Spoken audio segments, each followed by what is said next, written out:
Russian assaults fail in Donbas as Ukraine destroys tanks and eliminate troops. Ukraine's forces reportedly crushed Russian offensives in Donbas, destroying tanks and wiping out troops with drones. Russian assaults near Toretsk and Pokrovsk ended in chaos and with heavy losses. Ukrainian forces repelled 2 Russian offensives in the Donetsk region, thwarting an attempted breakthrough near Toretsk and an assault on the Pokrovsk sector, according to the Kortitsia Operational Strategic Grouping of Troops. The 28th Separate Mechanized Brigade, named after the Knights of the Winter Crusade, captioned "Tank in a Ditch, Drone Battle, and Destroyed Infantry." Ukraine's defenders crushed the enemy near Toretsk.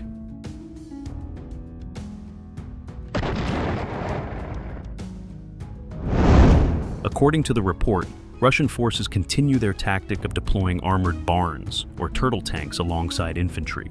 However, this latest attempt to break through failed. One of the tanks literally fell into a ditch, and the infantry began to flee chaotically, shouting for help, the report says. Additionally, Ukrainian drone operators disrupted Russian communication antennas, neutralizing Russia's drone coordination. Some Russian operators attempted to retaliate using Mavic drones, but their efforts were reportedly ineffective.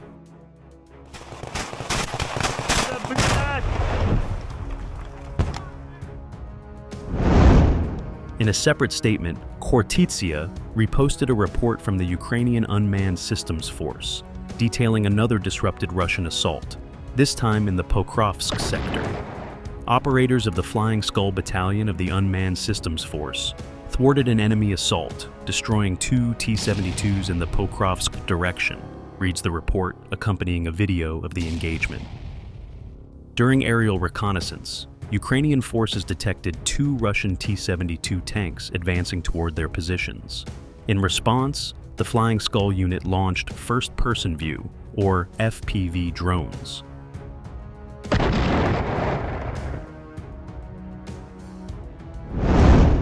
A precise strike triggered an ammunition detonation in one of the tanks, destroying it instantly. The second tank was disabled, with targeted hits to its engine and transmission compartment, igniting a fire that ultimately consumed the vehicle. The Unmanned Systems Force revealed that one of the T-72's biggest vulnerabilities is its tightly packed ammunition storage beneath the turret. As a result, a single armor-piercing hit, a well-placed unmanned aerial vehicle, or UAV-dropped explosive, or an FPV drone strike on an open hatch can cause a catastrophic explosion, destroying the tank along with its crew.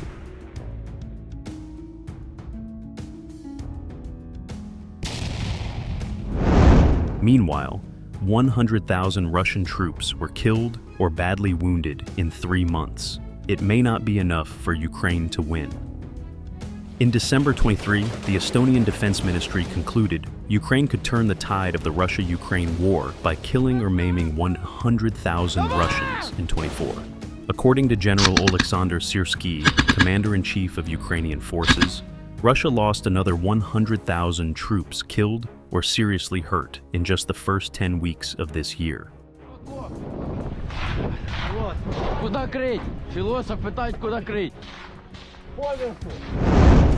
But it's still too soon to say whether the massive casualties Ukraine has inflicted on Russia have been massive enough to trigger the downward spiral in wartime readiness the Estonian ministry anticipated. Ukraine's own heavy losses could alter the casualty math.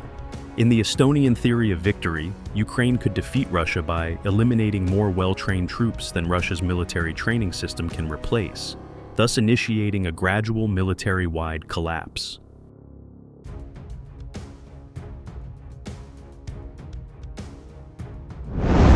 Given that the Kremlin's training bases can generate around 130,000 fresh and reasonably well-trained troops every 6 months, and 10,000 of those are support troops, Ukrainian commanders should aim to kill or badly wound 50,000 Russians in the same period, according to the Estonian analysis. This would constrain the Russian training system to deliver approximately 40,000 additional troops instead of 130,000 every 6 months, the ministry asserted. Generating just 40,000 replacement troops twice a year would compel Russian commanders to bulk up their regiments with untrained troops, and that would consistently degrade the quality of Russian force, the Estonians claimed.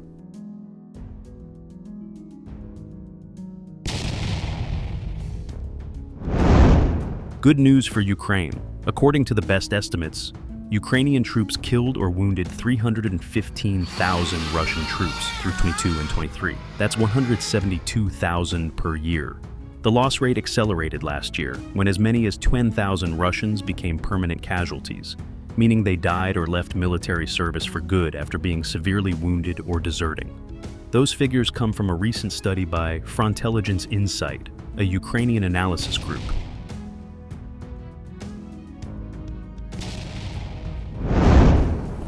Ukraine must degrade the Russian military faster than Russia degrades the Ukrainian military. At present, the casualty ratio favors Ukraine, but not nearly enough given Russia's greater manpower reserves. By killing, maiming, or driving to desertion 3 Russians for every soldier they lose, the Ukrainians could deplete Russia's most important resource, people, faster than Russia depletes Ukraine's own most important resource, which is also people.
Хай остине.